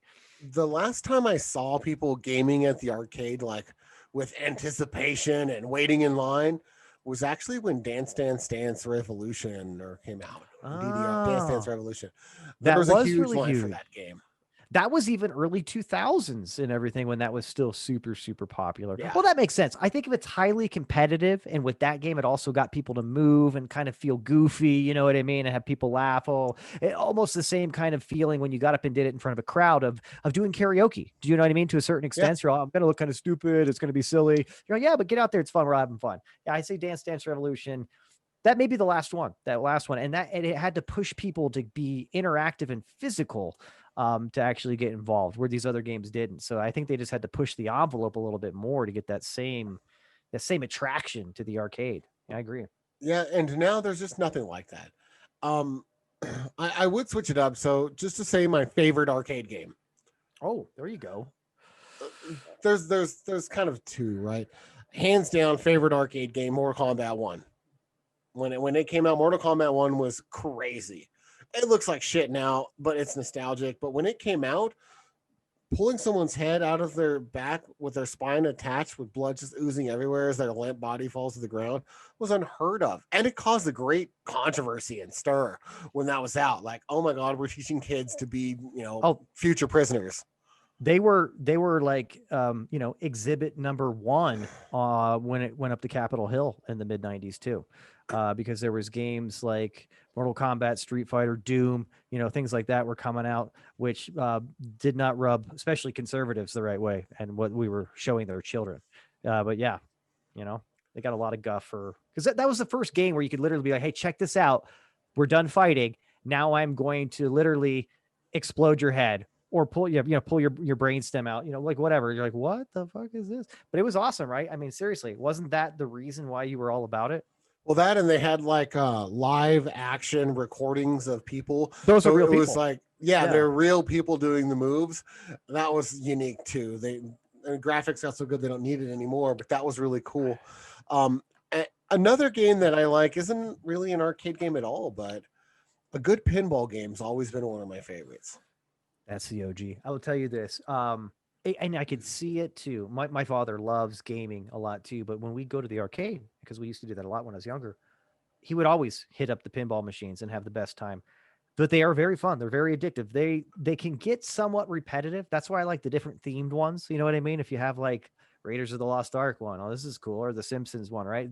That kind of keeps things fresh, but nothing is wrong with a sweet game of pinball. And honestly, if you can get the high score in a pinball game, you're a fucking badass, dude. You know what I mean? I'll just say that right now. Are you that guy? No, I'm not that guy, but I love to play them. I have virtual pinballs, which are still fun, and you use the triggers on the controller as the bumpers. But nothing beats just the actual holding on to the pinball machine with the flippers on each button, It's an amazing thing. And I don't even know, a lot of kids these days have never even played one. Yeah. And they're not even a thing really anymore to have in a lot of areas besides arcades, which you go to the Dave and Buster's and you have a grip. There's a couple here that we went to that's similar to a Dave and Buster's. Same thing, adult type arcades with bowling and everything else. Bowling and booze and whatnot. And they had like, the new Star Wars movies. They had pinballs like themed after that, like modern, current, relevant pinball games, and that was really cool. And they just had like 10 or 15 of like 3 or 4 or 5 different ones that were all the same and they would just keep going down. So you might have 5 of the Star Wars, so everyone could play it. Really fancy, posh place. But Nice. I like that. but yeah, I mean, the modern games these days, I mean, we've come for so long. I mean, I think we ended up at Super Nintendo, but I was, I believe, 17 years old when the Nintendo 64 came out. And Mario 64 was just an incredible game. Full 3D game where you're moving forward, not just side scrolling for the first time. That wasn't really a thing until that game. And then the game that kind of started up a multi-billion-dollar annual industry, fucking 007 Goldeneye. Goldeneye, I was just going to say too, when I got ahead of myself when we were talking about Super Nintendo, I was like, well, let's just face it, the game that crushed everything. It's literally, Goldeneye was a game changer. Not only was that really fun to play multiplayer, but yeah, I mean, you basically just created the console first person shooter bonanza, right? That literally takes hold and is the basis of Halo, right? And that kind of gameplay. Pretty amazing. Now, did they kind of take I want to say, did they take a page out of the guys that created Doom, though, with the way that you could fight and everything, too? It's kind of similar, right? But they just didn't go console until, I want to say, way later. Well, Doom was a PC game. Yeah, strictly PC for a long time. So, but yeah, no, that game was it was a game changer in the sense that once GoldenEye came out, because not everybody did have a computer when it came out too. That was still kind of that late 90s era or whatever, when you only had really, and if you had the internet, Jesus Christ, what have you, if you had Doom and you could actually play online. But yeah, that was the one that kind of put that at the forefront. And I think honestly, that maybe the most popular genre of gaming to this shooters. day. Well, probably worldwide. I know that every single year in November, Call of Duty releases a game every year, and they sell like 6+ million copies on day one. Yeah. Well, that RPGs and then sports games, I think, is kind of where you're at, right? Yeah, Madden's got a pretty good lock, but that's only here. In the US, if you want to know like the game that sells the most outside of shooters annually, it's fucking FIFA. You know, it's interesting because I played FIFA. I guess it's just my take on soccer in general. It's not that fun, man. It's kind of fun for a while, and then, it doesn't get me as fired up as playing Madden. That's all I'm going to say. Well, but I'm an American through and through. It's the same reason that we don't watch soccer anyway. Exactly. We're going to fight this whole time so that we can get 4 shots on goal, and the game's going to be like 1-0. And that's literally why we don't like soccer. They're going to be a soccer player, Pele out there, reincarnated, just putting the moves on everybody, moving the ball all the way down, and then some jackoff kicks it all the way to the other side of the field. That's my least favorite part of soccer. But no, honestly, dude, I think we have 2 people that play right now in their prime, and they're better than Pele right now. Well, that's fine.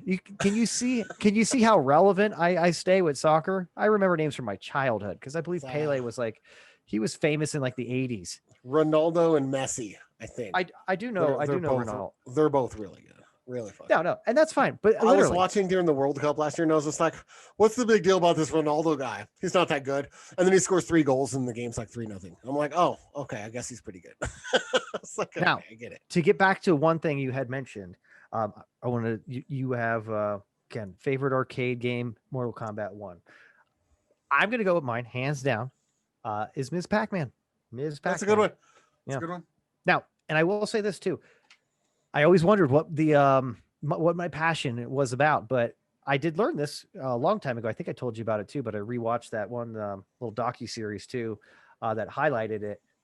But Pac-Man and Ms. Pac-Man, the difference is like, oh, it's the bow and the hair or whatever, but it's actually the very first modified arcade game by these guys that went to MIT and dropped out of MIT in the early 80s and started modifying arcade games, really popular arcade games, and would sell the modifications to arcade owners, because what it did is it made the games harder, more enticing, and if the games are harder, you play less time, you have to put in more money, right? So it made them more profitable at the end of the day, but it made the games a lot more challenging too. And the very first successful modified arcade game that actually was taken to the owners of Atari and like made a new game is Pac-Man, and then modified to Ms. Pac-Man, which I thought was pretty interesting. not an original game. It's a modification by these nerd dropouts, video game nerd dropouts. Isn't that cool? Yeah, I never knew that. I just figured Miss Pac-Man was just a re-release that was easy to change some things up and re-release something to make a bunch of money off of the same product. No, they put the bow in the hair and called it Miss Pac-Man because technically they couldn't call it Pac-Man again or whatever because that they're owned by Midway, and the guys that ended up doing the modifications got hired by Atari. So interesting stuff, but that's definitely my favorite arcade game. Let's go to. Can we just say, like, because I hate to put PS1, PS2, PS3, and PS4 all in different categories. Do you know what I mean? I think at a certain point it becomes a wash. I want to say PS3 up. You're kind of like, yeah, okay. So you just had a little bit better graphics on the PS4. You know what I mean? It's not a game changer here. But what would you call that era of gaming when we switched to discs, pretty much, right? It's no more cartridges, right? So yeah, it started with Sega CD, the attachment on the Genesis. But that thing looked like a fucking transformer after you had all the shit. You know what I mean? You had your 32X plugged in the top. You had your Sega CD hanging on the left side of it. Yeah, oh, that thing looked mean. Yeah, that's true. That's true. Then they released the Sega Saturn, and I want to say 97. My buddy had one of those. Actually, a pretty damn good console. It's interesting it didn't take on, and I honestly think the only reason it didn't is there just wasn't room for another one after things were done shaking out. I think that PlayStation had the better games, and that's kind of where it went. You know what I mean? To a certain extent. Wasn't there another one too outside of Sega Saturn? I thought there was a third one that was right there. I can't remember it. I don't know. The PS1 also came out in 97 too. So there's PS1 and Sega Saturn, and I want to say maybe it was Neo Geo that might have had one. Neo Geo came out a little earlier, and they were still cartridges, right? Because their thing was they were bringing like games that were super popular and had better graphics. I remember. It was the Dreamcast, the Sega. That's the one. Yeah, Dreamcast. So Saturn fizzled out, and they released the Dreamcast in 2000. Right. That one was pretty cool. It was pretty cool. Yeah. In fact, I remember playing NBA Live 2000 with Allen Iverson tearing shit up. So yeah, the Dreamcast was pretty cool. In fact, the NBA Live really sold the Dreamcast. That and like Crazy Taxi. Big games for that. But overall, I mean, when I think of PlayStation, I think of an Xbox. I think of like marquee games. Because there's the cross-platform games like Call of Duty. We all know those belong to Activision. You know, those belong to the game developers. The platform that you played on is almost irrelevant. So when I think of those two, and I think of games anymore, I think of like a title exclusive games, right? So I think of PlayStation, Gran Turismo. Oh, 100%. Yeah. That's and then Xbox, Halo. I mean, those are the two game changer games, I think, from both of those franchises that made you want a PlayStation to get, Gran Turismo 3. You wanted a PS3 just to have that, right?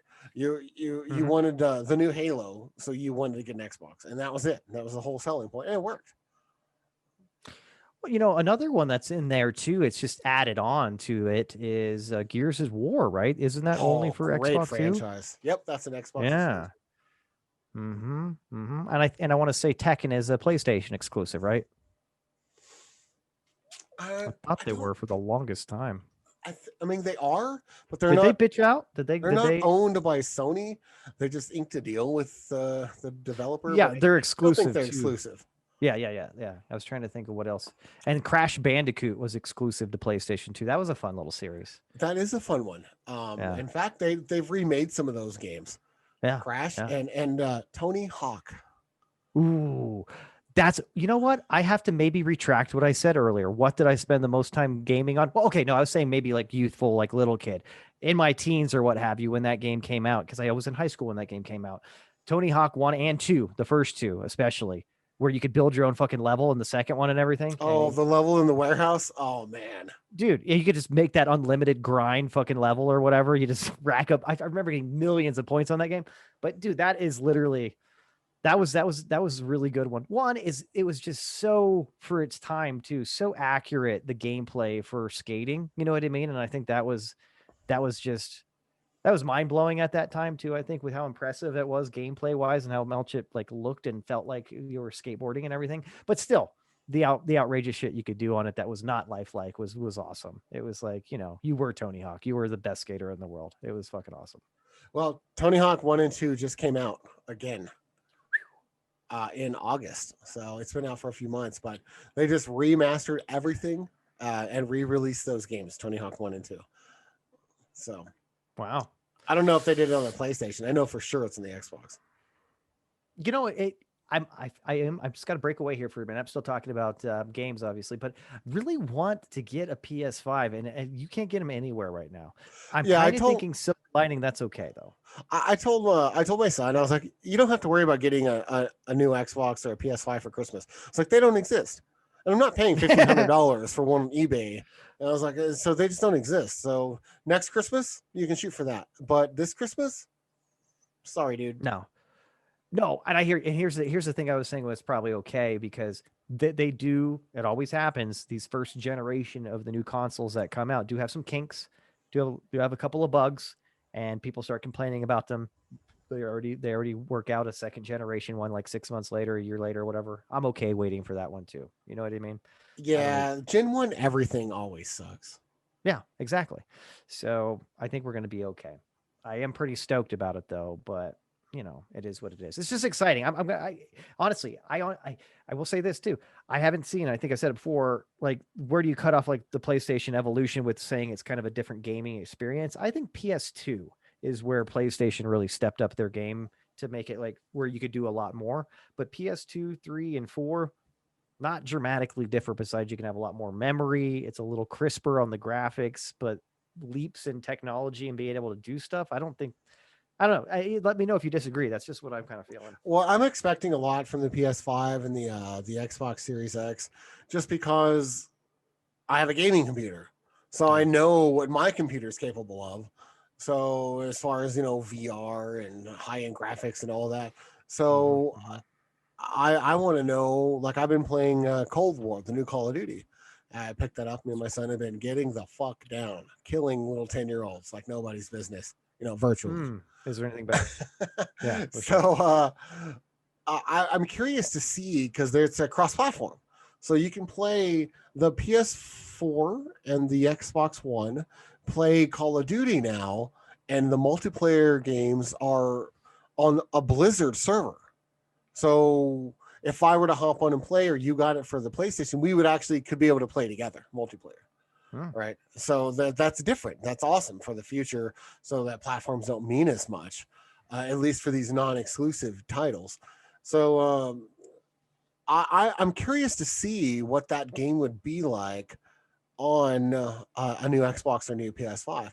Of course, I won't find out until next year, in which case a new Call of Duty will be out. So there you go. Timing. You know what I'm saying? Seriously. Oh, interesting stuff, man. I'm trying to think.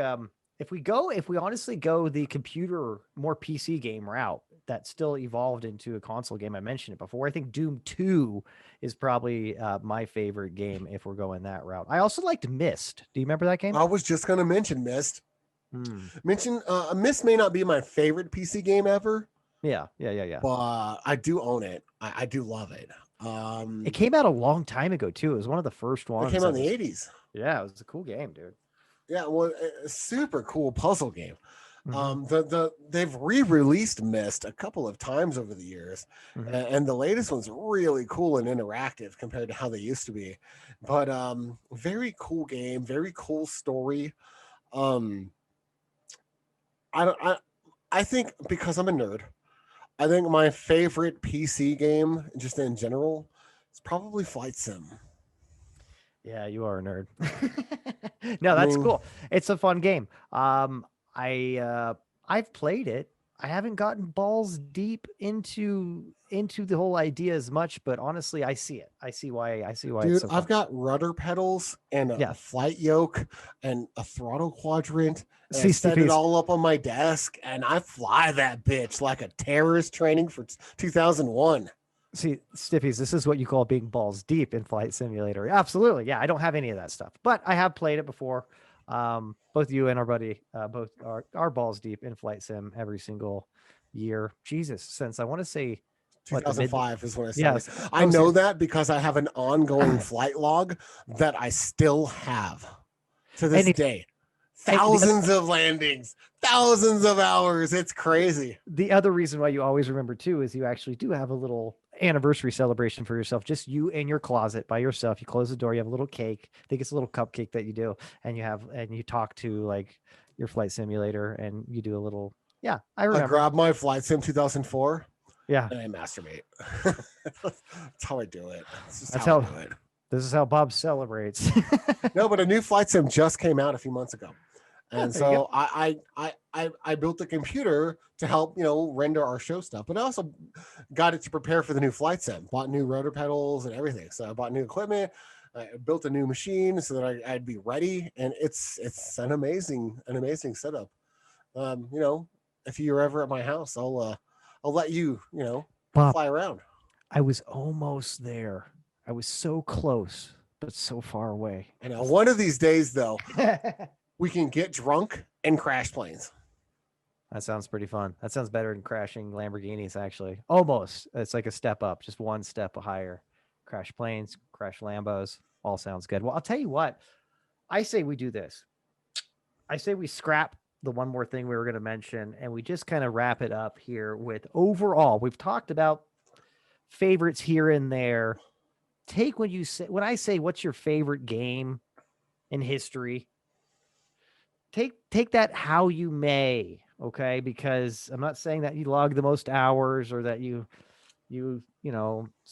sucked off one of the software designers or something like that. Just very general question. Bob, I'm not a gamer. I'm just coming to you. I'm not a gamer. I don't know anything about games. What's your game? Final Fantasy VII. Wow, went right to 7. Too. Look at that.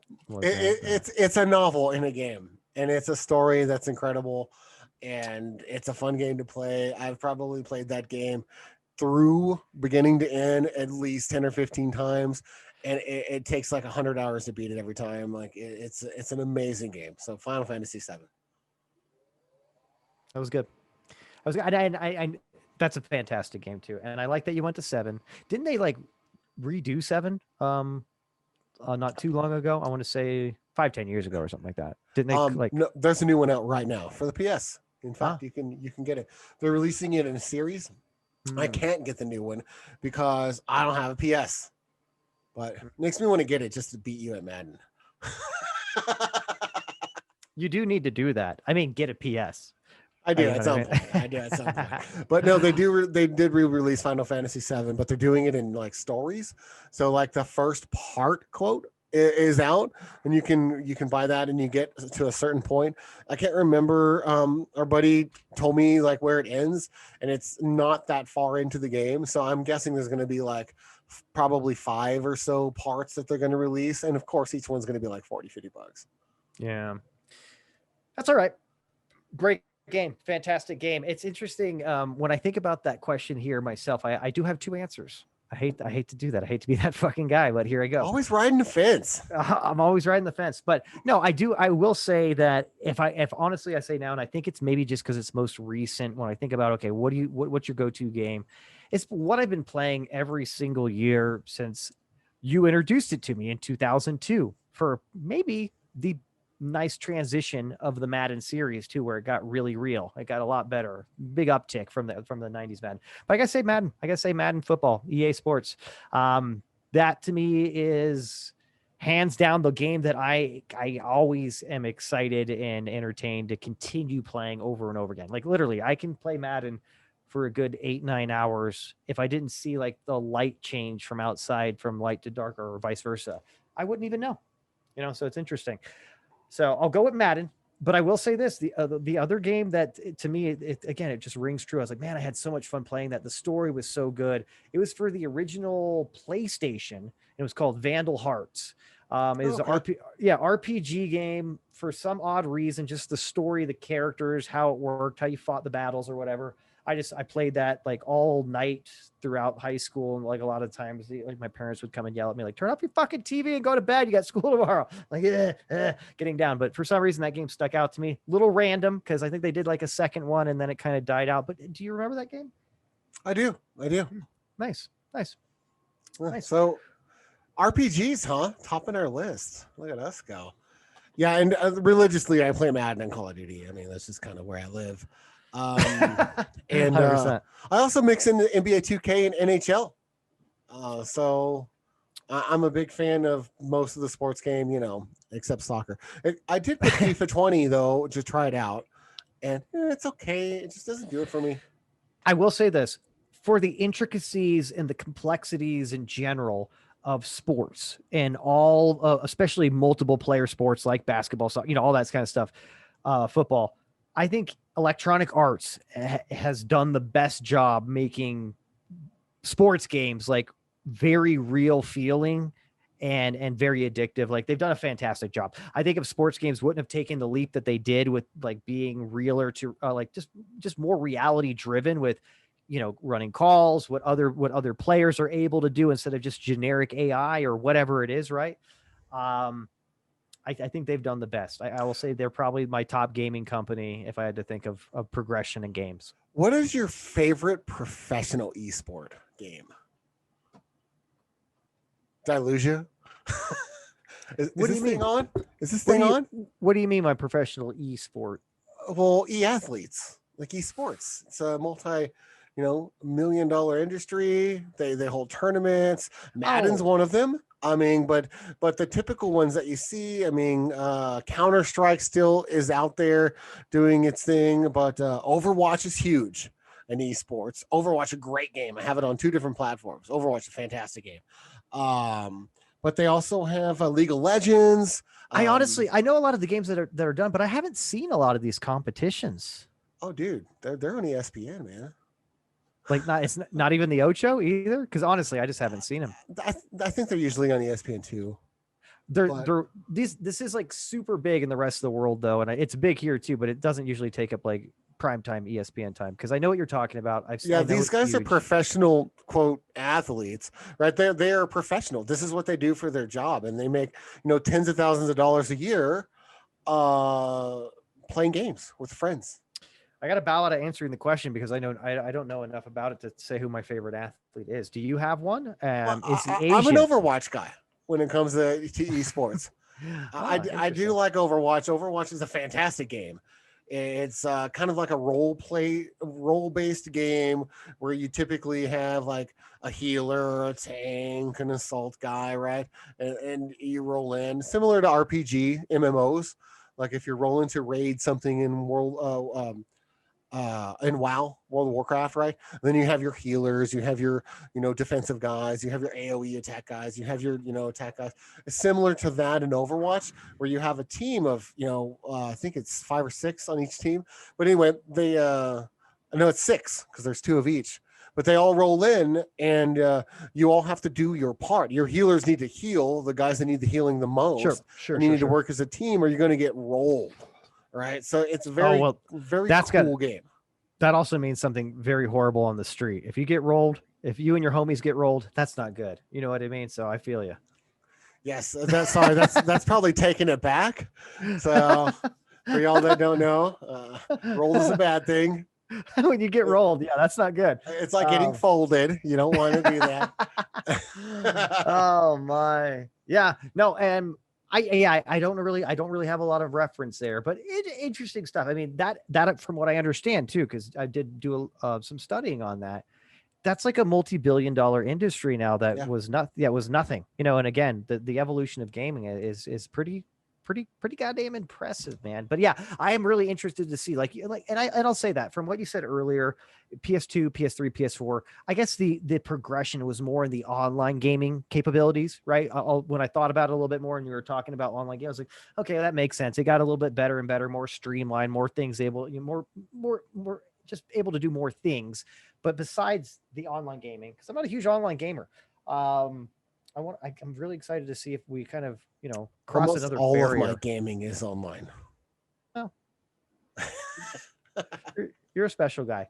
But no, I think that's the older part of me that doesn't do a lot of online gaming. Like honestly, I do the franchise mode or whatever and play Madden on that kind of stuff. I barely ever get on and like challenge people to games, random people. There's nothing like taking your 95 overall team and smashing someone that's a 97 overall team.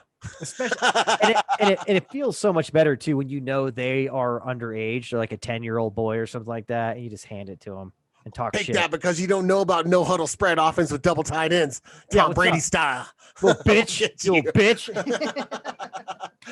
Daddy's cussing at me. Dad. Daddy's yelling and spitting again at the TV. Oh man, good stuff. Good stuff. Well, man.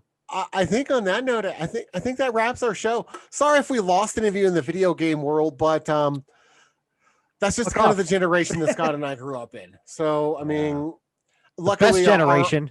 Our wives allow that because we're good at being husbands and fathers, so we get a little bit of a break every now and then. That's right. That's right. That's the secret, man. That's the secret. Be good at what you do, and your wife might give you more room to be a person. I don't know. That sounds like we're asking them to be pussies or something, right? Right? Is that what they're hearing? No, we're just asking them to be like successful husbands. Oh, all right. Well, hey guys, that's slang for pussy. Yeah. Hey, I understand you gotta crawl before you walk kind of scenario, but yeah, get in there. Good stuff though. Love those games. I do too. So this is a personal topic that Scott and I really enjoyed, and we didn't want to do a whole lot of research this week, so we got that going for us. It was Thanksgiving. You guys are lucky you fucking got a show. Be honest. That's right. True story. True story. So I thought about just like asking Scott to take a week off, but I didn't because I'm committed. We are, and we're not talking about having to go to the hospital for anything. We are committed. We love you guys. So again, yeah, Bob. I mean, I ain't got nothing else to say. If you want to bring us home, close this out, let them know. Yeah, just we only have 60 subs on YouTube, and that's just sad. Y'all need to fix that. Y'all know what to do. Other than that, that was very threatening. I like that. Thanks for listening. Thanks for letting us in. I hope you guys all enjoyed your Thanksgiving and everyone's staying safe out there. Absolutely. Wash your hands, wear your mask. It's almost over. Let's spend the last few months getting through this the best way that we can. On that, yes. We will see you guys next week. It's been a pleasure. Absolutely. And wash it clean. Right, guys?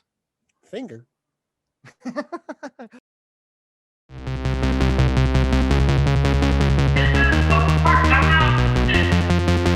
Mom, I'm not gonna do it. No. That's refreshing. Gaggle. Now, I'm no Andrew